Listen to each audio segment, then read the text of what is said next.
All right, today we're going to do part 3 of module 14. This is going to include gastrointestinal tract infections, genital infections, eye and ear infections, and spinal fluid. So we've got a lot to cover today. A lot of the things that we've covered you've seen already, so I'm going to go through it a little bit quick because it's not new information, it's kind of review information. One of the areas we haven't spent a lot of time on is the gastrointestinal tract. There's a lot of footage involved in this tract and a lot of things that can actually go wrong.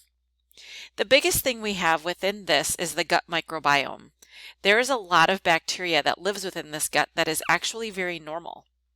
It's amazing to think that just a few of an abnormal bacteria can actually throw the whole system into a disarray per se. When you look at the intestines, you can see here that there's a lot of surface area.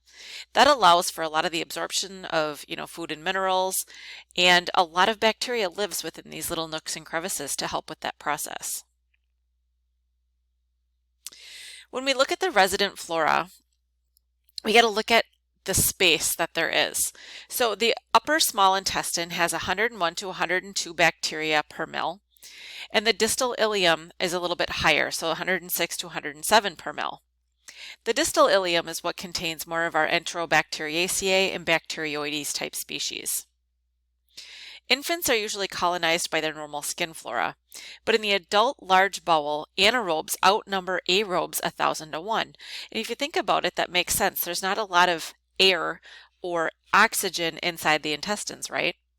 So we see things like Bacteroides, Clostridium, Peptostreptococcus, Bifidobacterium, Eubacterium, and Enteric, such as E. coli, Enterococci, and Streptococci.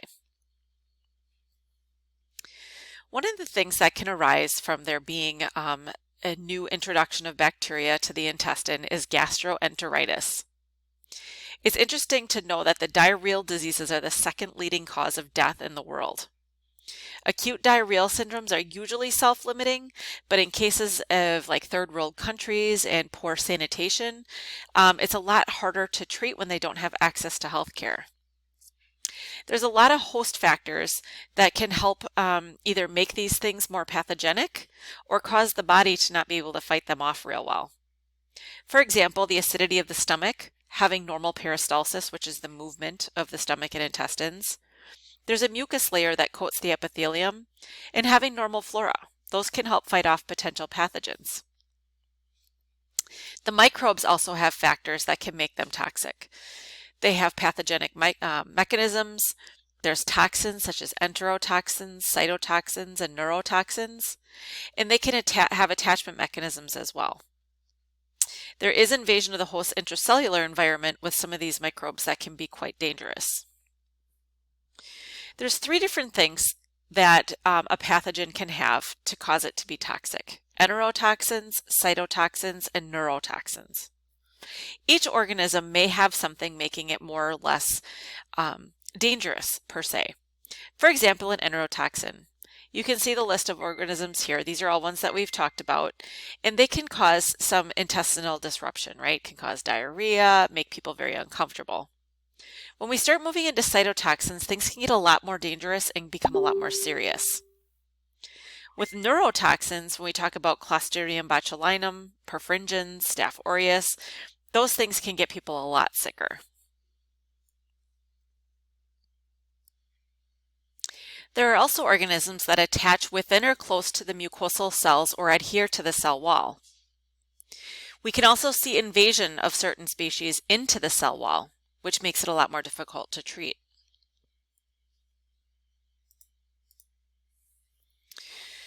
With the types of infections, we can have an issue where it upsets the fluid or electrolyte balance. It can be non-inflammatory.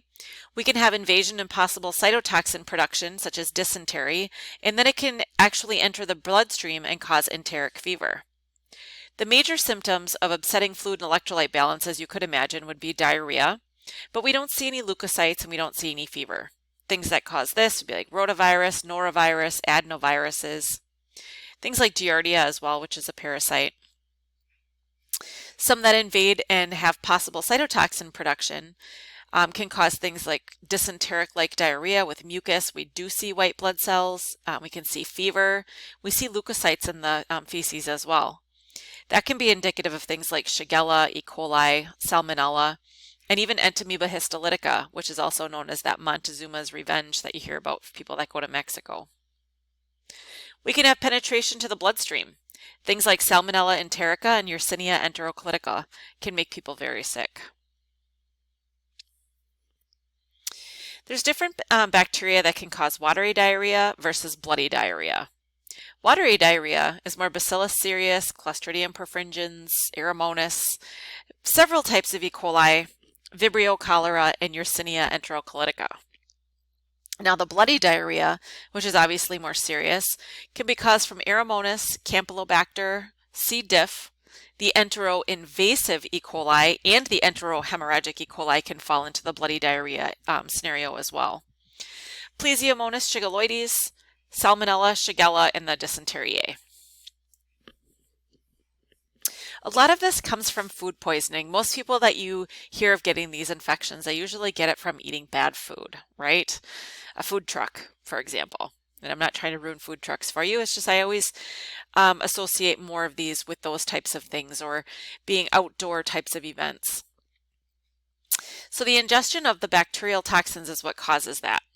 Microorganisms produce toxins on foodstuff. Now there's some of them that get you sick right away. I always think of the potato salad that is sat out for a while in the sun and then gets put back in the fridge. That Staph aureus in that food has had time to produce a toxin. When you eat that toxin that Staph aureus produced, you can get sick within 2 to 4 hours. This is where people are like, oh my gosh, I was up all last night throwing up. It would be from like a staph toxin or a Bacillus cereus toxin. So that one's an emetic toxin that causes vomiting. And it usually comes from rice, cooked meat, poultry, vegetables, and desserts.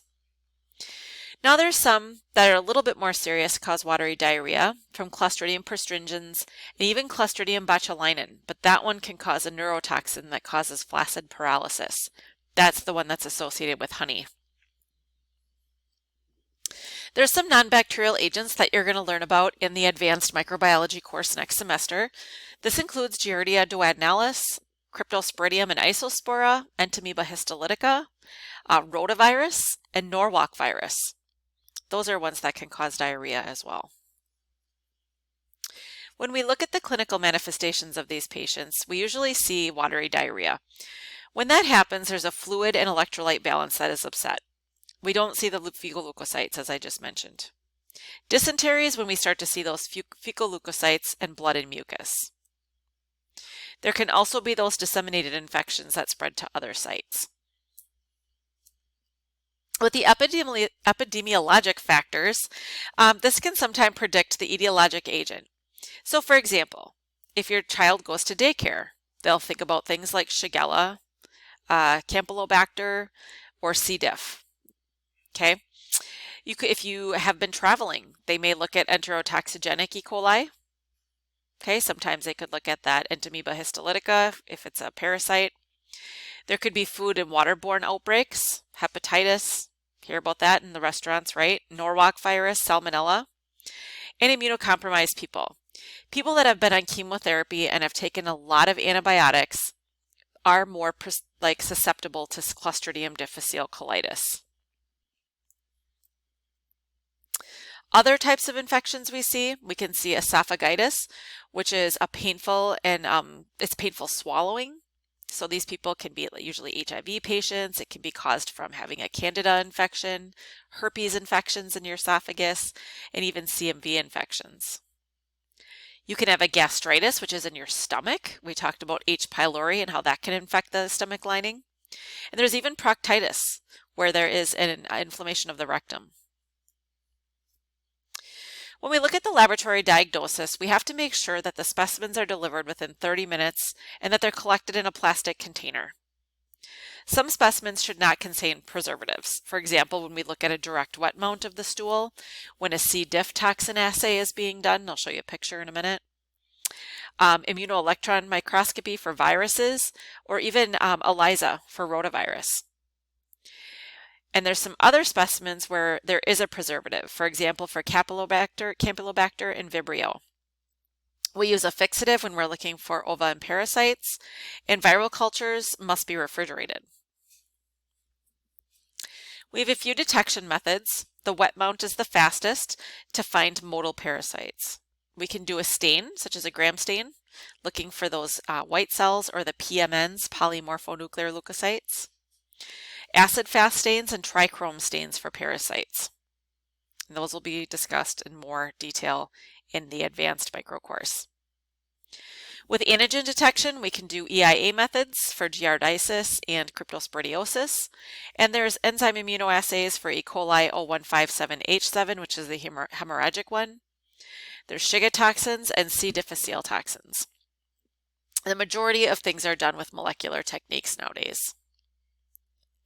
We can also do a routine culture. Blood agar supports the growth of most yeast and bacteria, but when we're looking at culturing stool, it can be very overwhelming. McConkey will support the growth of enterics and vibrios, and a moderately selective agar that should be used for Salmonella and Shigella that inhibits most coliforms are Hectone enteric and XLD agar. Campy agar is selective for Campylobacter jejuni and coli. And we use enrichment broths for Salmonella, Shigella, Campylobacter, and Yersinia enterocolitica.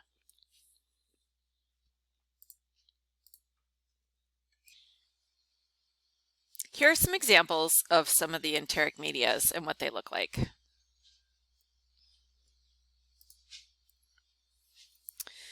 C. diff is one that can be quite a problem with patients. I mentioned the ones that are immunocompromised or the patients who have been on long-term antibiotics.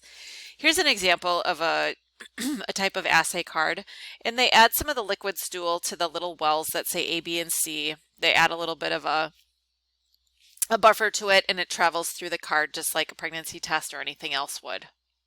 There's a couple different toxins that are created by C. diff. There's toxin A, toxin B, so you can tell which one it might be.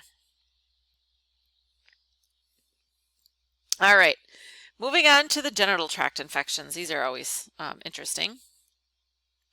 So here's a picture, if you need a little bit of review of the anatomy of the reproductive system in both males and females. The thing with the genital tract is there is a lot of normal flora that's present. So there's normal urethra flora. Usually we see coag-negative staph, crinibacteria, and some anaerobes. We can also see Mycobacterium smegmatis and some gram-positive bacteria. And the female genital tract has a lot of bacteria. Lactobacilli are very prominent. We can see some Staphylococci and crinibacteria. We can see facultative bacteria and anaerobes, and some women even carry group B streptococci. Now that doesn't seem to bother the women in most cases, but it can be transmitted to the neonate and can be very infectious and cause meningitis. With lower genital tract infections, sexually transmitted diseases are the major cause. We see herpes simplex, Haemophilus ducreyi, Treponema pallidum, or syphilis. And we can see these in the oral genital or an anal genital type of infection.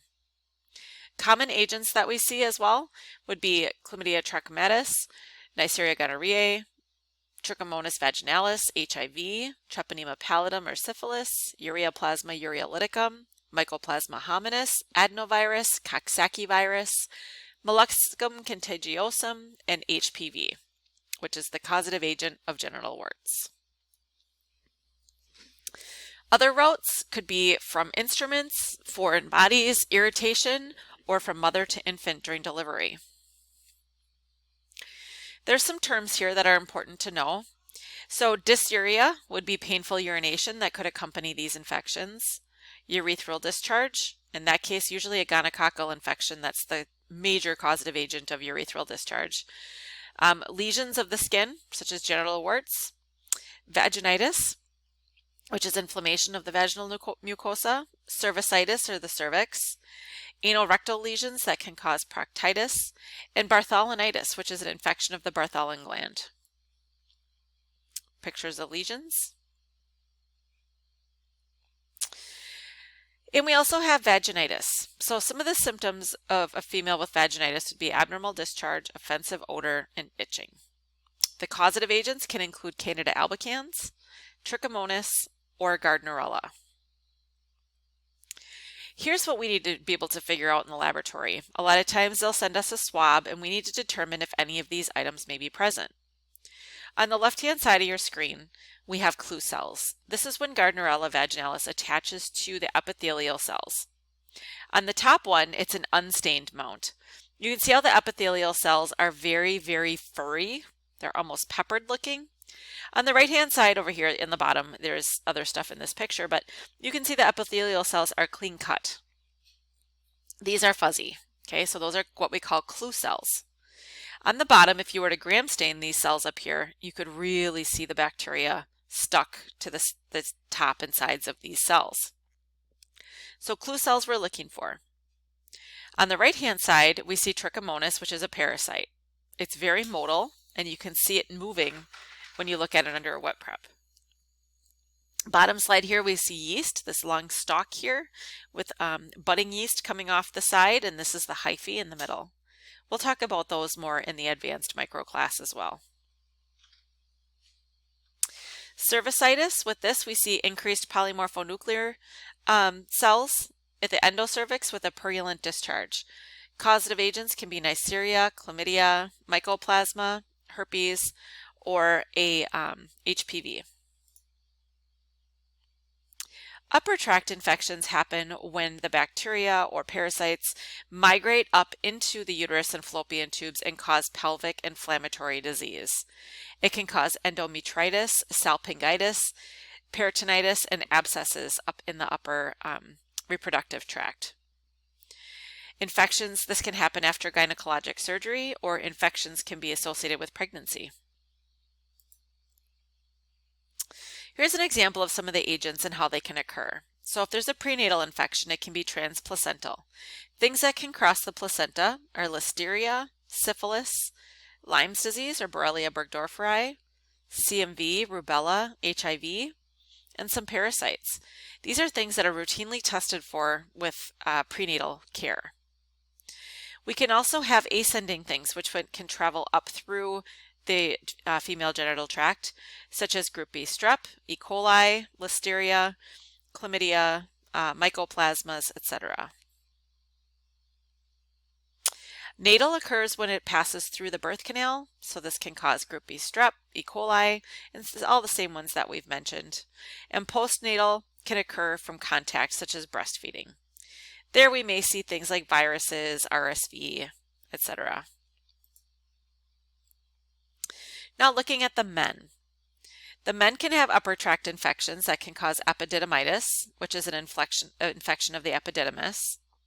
Prostatitis can occur from perineal, lower back or lower abdominal pain, urinary discomfort, etc. Orchitis is a testicle infection. So these you just may see as a diagnosis when you're working in the lab, and you may get a specimen. And when you see these, you just need to be familiar with the fact that they're with the male genital tract.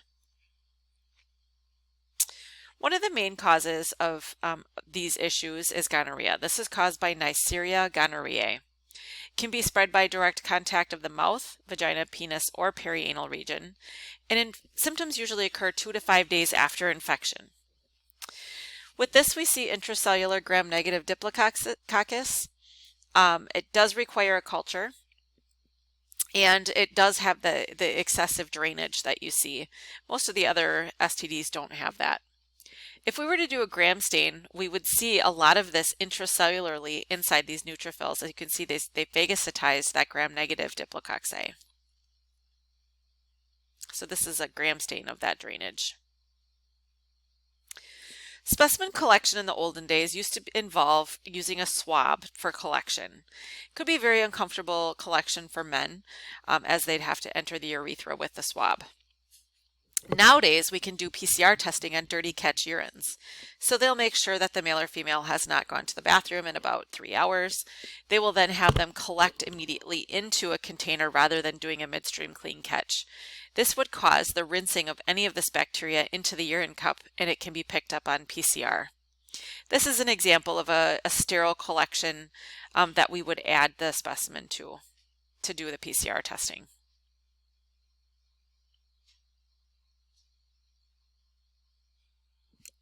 The transport of these swabs should be done in a modified Stewart's or Amy's charcoal media and held at room temperature. Swabs for the isolation of chlamydia and mycoplasms are transmitted in media containing antibiotics, and those are stored on ice.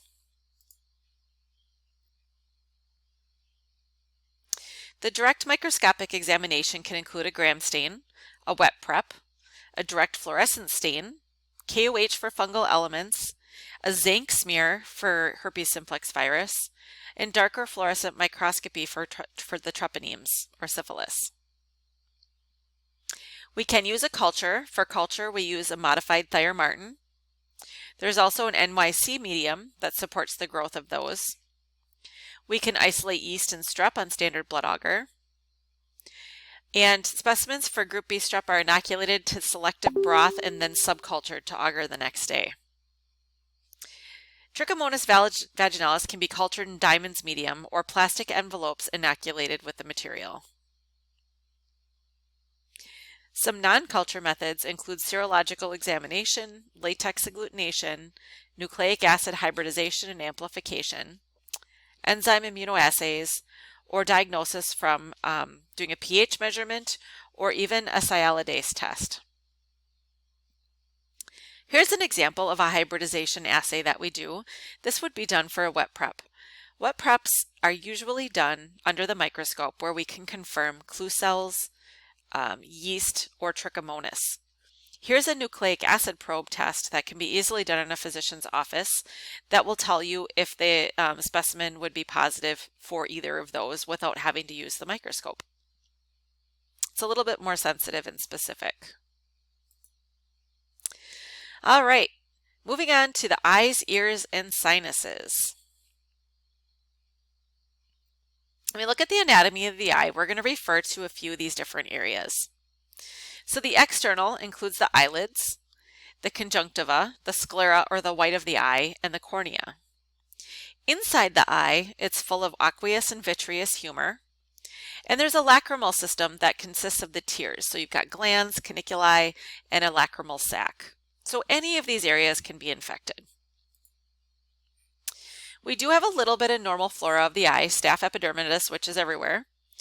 We can have Staph aureus, Lactobacillus, Propionibacterium acnes, Haemophilus influenzae, and sometimes Moraxilla, Enterobacteriaceae, and strep.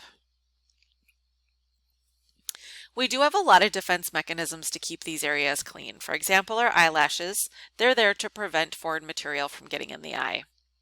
Your eyelids, they blink as a mechanism to distribute secretions that help wash away bacteria. We have lysozyme and immunoglobulin A. And then there's different infection routes. So there's the barriers of intraocular structures may be broken. So if there's something wrong with any of the above that I just mentioned, it can be a great way for infection to be introduced.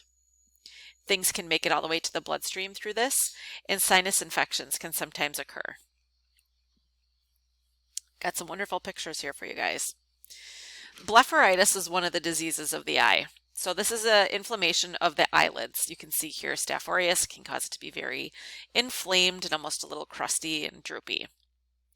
Pink eye, the bottom right, can be caused by a number of things. Strep pneumo, Haemophilus, Staph aureus, chlamydia, Neisseria, strep pyogenes, Moraxilla, etc.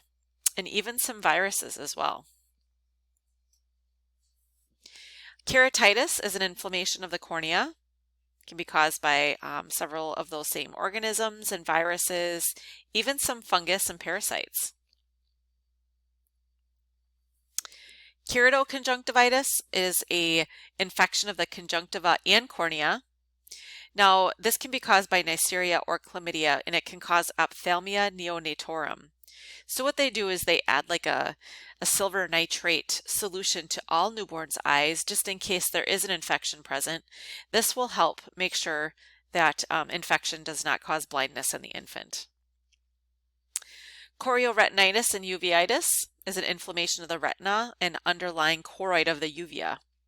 So this can be caused by tuberculosis, syphilis, and Lyme's disease, or even viruses such as CMV and herpes simplex. We can also see Candida, Toxoplasma gondii, and Toxocara. So that is an example down here. It really kind of messes up the eye.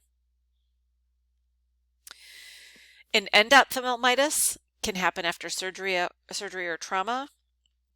It can lead to blindness, and it can be caused from a bacterial or fungal infection. One of the last few lacrimal infections, or corniculitis, is inflammation of the lacrimal canals, or your tear ducts. This can be caused by actinomyces, propionibacterium, and propionicum. Dacrocystitis is of the lacrimal sac, so same infections tend to cause all of these issues. Dacroadenitis, which is the lacrimal gland as well. When we look at laboratory diagnosis, they can take a swab. A sterile swab of the cornea or wound material is ideal. We can do a direct visual examination, gram stain, histologic stains, direct fluorescent, Giemsa. There's a whole bunch here. Cultures, we can do a blood culture and chocolate plate. There's Leffler's medium that can be used as well. And there's also some non-culture methods, ELISA and nucleic acid-based methods. Looking at the anatomy of the ear for ear infections, you can see it's quite easy for things to get all lost and infected in here. You'd think more people get ear infections than do, considering the space. Normal flora of the external ear canal is sparse, but we can encounter organisms such as pneumococci, P. acnes, Staph aureus, Enterobacteriaceae, Pseudomonas aeruginosa, and Candida. We do have infections of the ear. Otitis externa are ear infections. They're localized, and it's usually the result from drainage from the middle ear in patients with chronic suppurative otitis media or perforated eardrum. Otitis media is middle ear infections. These are the result of abnormalities of the auditory tubes. Anaerobes usually cause these chronic infections, and mastoiditis can be a complication. A lot of the bacteria are from bacteria migrating from the outer ear into the ear. So acute issues can be Staph aureus, Strep pyogenes, Pseudomonas aeruginosa. Chronic, usually Pseudomonas aeruginosa or anaerobes. Otitis media can be caused from strep pneumo, Haemophilus influenzae, Moraxilla catarrhalis, Strep pyogenes, RSV, influenza, coronavirus, enteroviruses, rhinovirus, and even some anaerobes. With these, a specimen collection is usually done by needle aspiration or swabs or bone taken during surgery.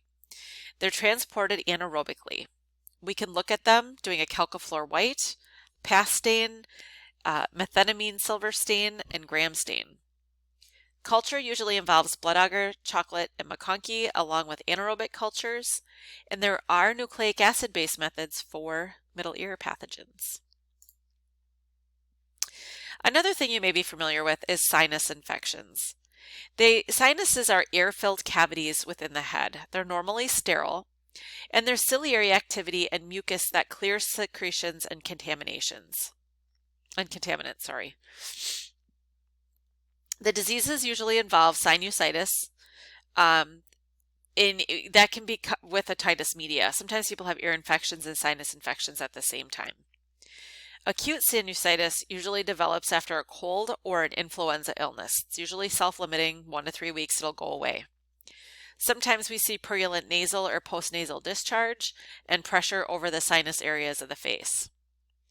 In chronic sinusitis, this results in bacterial colonization. It doesn't respond to antibiotics, and surgery or drainage may be required. The main causes of sinus infections in young adults are usually Haemophilus influenza, strep pneumo, Strep pyogenes, or Moraxilla. In children, strep pneumo, Haemophilus, Moraxilla, and even rhinovirus, which is the common cold.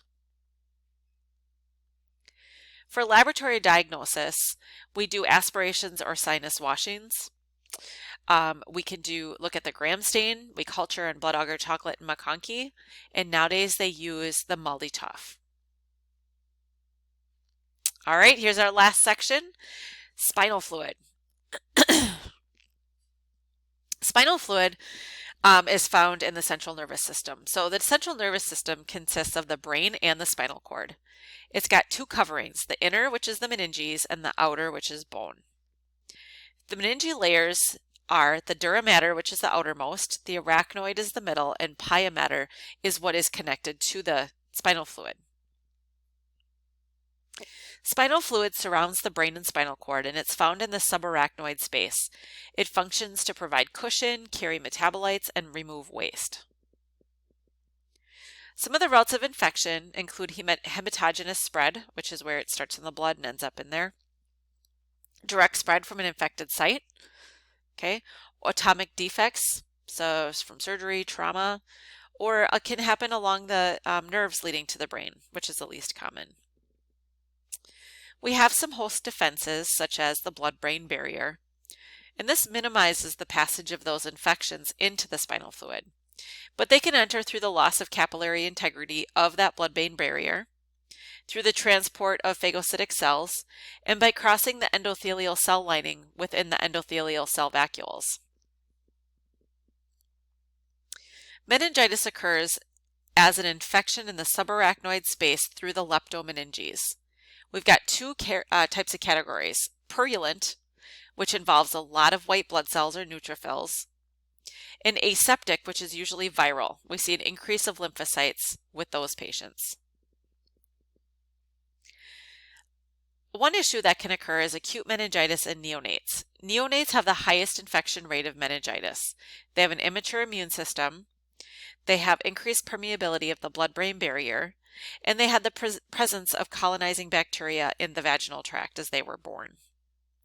Common pathogens that we see: group B strep, E. coli, and listeria. Before the HIV vaccine, the most common cause of meningitis in children was Haemophilus influenza B. In young adults, Neisseria meningitidis is the typical agent. And there are three types of meningeal vaccines right now. There's a meningococcal conjugate, which is given between 11 and 18 years, a meningococcal polysaccharide vaccine, and a serogroup B vaccine. Young children and elderly tend to get more of the strep pneumo. I actually have an aunt that died of meningitis caused by Streptococcus pneumoniae. It can develop from bacteremia of the sinuses or middle ear, and there's two vaccines for this: pneumococcal conjugate and the pneumococcal polysaccharide vaccine. Again, organisms can enter through the loss of capillary integrity, the transport of circulating phagocytic cells, and by crossing the endothelial cell lining within endothelial cell vacuoles. Bacteria have specific surface components that facilitate adhesion to microvascular endothelial cells: pili, polysaccharide capsules, and lipoteichoic acids. Two types of meningitis occur: acute and chronic. With acute, the symptoms are fever, stiff neck, and a change in mental status. We usually see this with bacterial meningitis, where we have increased white cells, decreased glucose, and increased protein. You should have learned that in the body fluid section of your analysis. Chronic occurs in patients who are immunocompromised. The symptoms are the same as acute meningitis, but we see more lymphocytes, elevated protein, and decreased glucose as well. In either case, patients with meningitis usually have decreased glucose and elevated protein. Encephalitis and meningoencephalitis. Encephalitis is acute inflammation of the brain parenchyma. It's usually viral.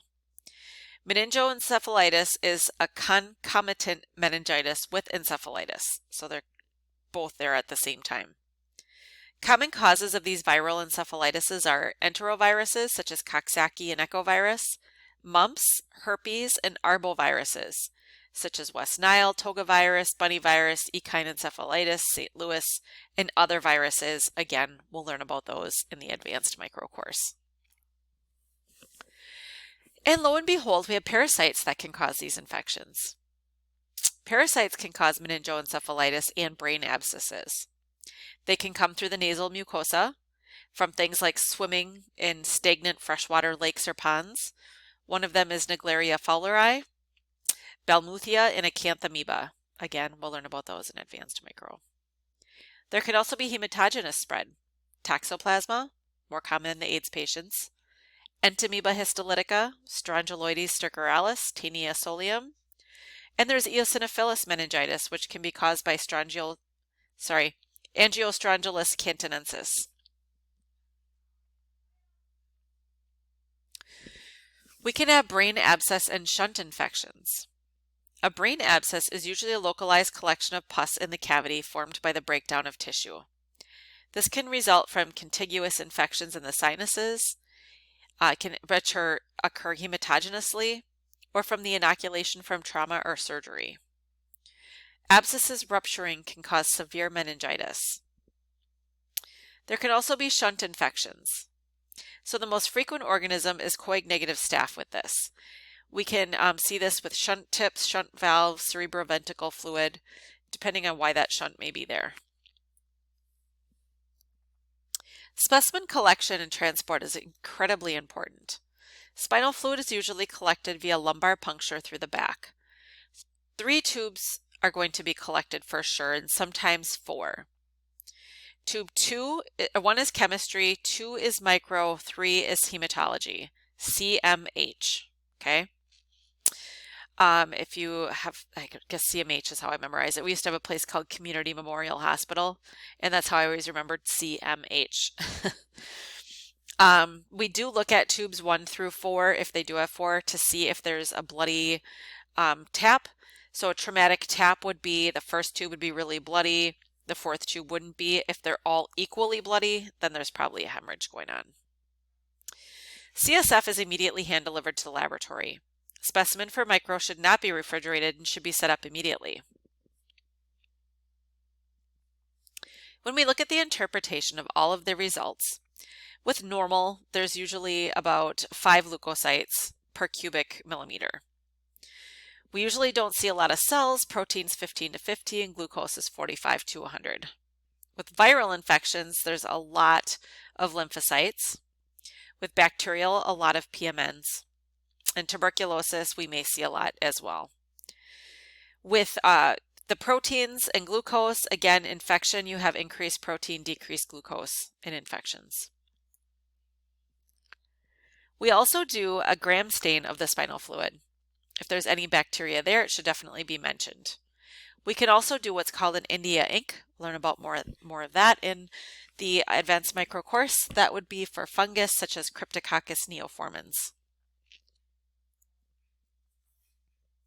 Centrifuges are often used. Usually spinal fluid doesn't have a lot of cellularity to it or organisms, so what we do is we concentrate those down using a specialized centrifuge. We'll add spinal fluid to this there's actually a little cup right here. We add the spinal fluid, we put this on top of the slide, we add it to the centrifuge, and it will create a perfect little pile of cells and bacteria in this circle right here. There's also direct detection. We can do an antigen detection, especially for Cryptococcus neoformans. There's nucleic acid-based methods and the MALDI-TOF.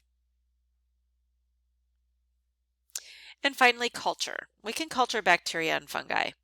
Lutein bacteriologic media is used. Usually, if anything grows, it's usually not contamination. It's usually, if it's growing, it's actually in the spinal fluid. We can look for parasites and viruses, and brain abscesses and biopsies can be used. And that concludes these 4 sections and the final sections of Module 14.